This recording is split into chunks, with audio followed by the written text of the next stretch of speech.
جہاں تک خدا کے کلام کی اہمیت کا تعلق ہے، بائبل مقدس میں 138 زبور اس کا دوسری آیت کا دوسرا حصہ جب وہ پڑھتے ہیں تو وہاں پر اس طرح سے لکھا ہے، کیونکہ تو نے اپنے کلام کو اپنے ہر نام سے زیادہ عظمت دی ہے۔ خدا کا بندہ داؤد اس بات کو بیان کرتا ہے کہ اے خدا، تو نے اپنے کلام کو اپنے ہر نام سے زیادہ عظمت دی ہے۔ اور جب خدا جو ہے وہ اپنے کلام کو عظمت دے رہا ہے، سب ناموں سے اعلیٰ نام دیا گیا ہے، تو مجھے اور آپ کو بھی کس طرح سے کلام کو ماننا اور کلام کے مطابق زندگی گزارنا ضروری ہے۔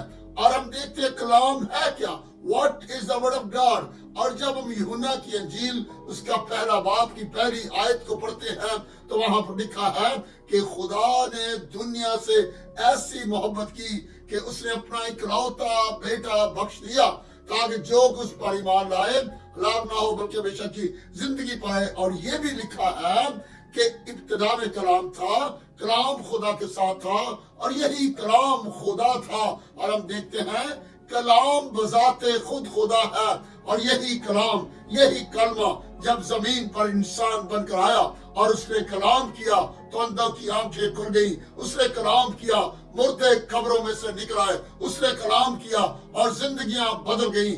اور کلام ہی جو ہے اس کے وسیلہ سے زندگیاں بدلتی ہیں، زندگیاں تبدیل ہوتی ہیں۔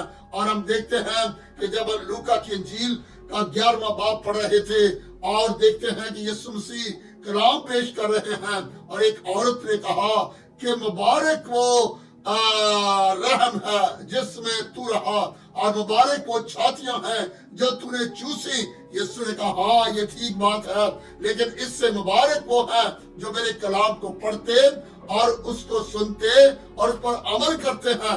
سو خدا کے کلام کو پر عمل کرنا کتنا بابرکت بات ہے۔ اور جب ہم مکاشفہ کی کتاب پڑھتے ہیں تو وہاں پر بھی لکھا ہے کہ اس کتاب کو پڑھنے والا اور اس کو سننے والے اور اس پر عمل کرنے والے مبارک ہیں۔ اور اسی لیے خدا نے یشوع سے کہا کہ یہ شریعت کی کتاب تیرے منہ سے نہ ہٹے، تب تجھے اقبال مندی کی راہ نصیب ہوگی۔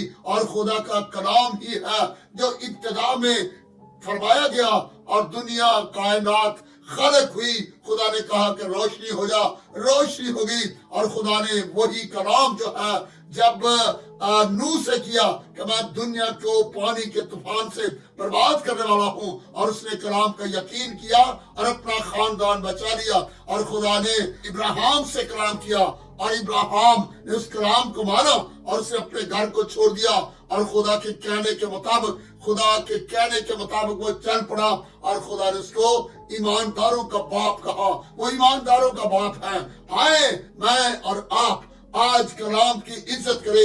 کلام کی عزت سے مراد ہے کہ ہم خدا کے حکموں کو مانیں۔ کلام خدا کے منہ کی باتیں ہیں جو خدا کلام کرتا ہے۔ خدا فرماتا ہے کہ ہم اس کے حکموں کو مانیں تاکہ ہم اس کے ساتھ بڑھتے چلے جائیں اور خدا کا شکر کرتے ہیں۔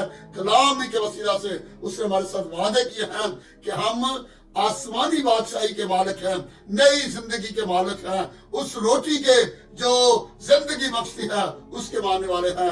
آئے ہم مل کر آج خداوند کے کلام کی عزت کریں، خدا کے کلام کو مانیں اور پڑھیں اور خدا کے ساتھ بڑھتے چلے جائیں۔ خدا آپ کو برکت دے، آمین۔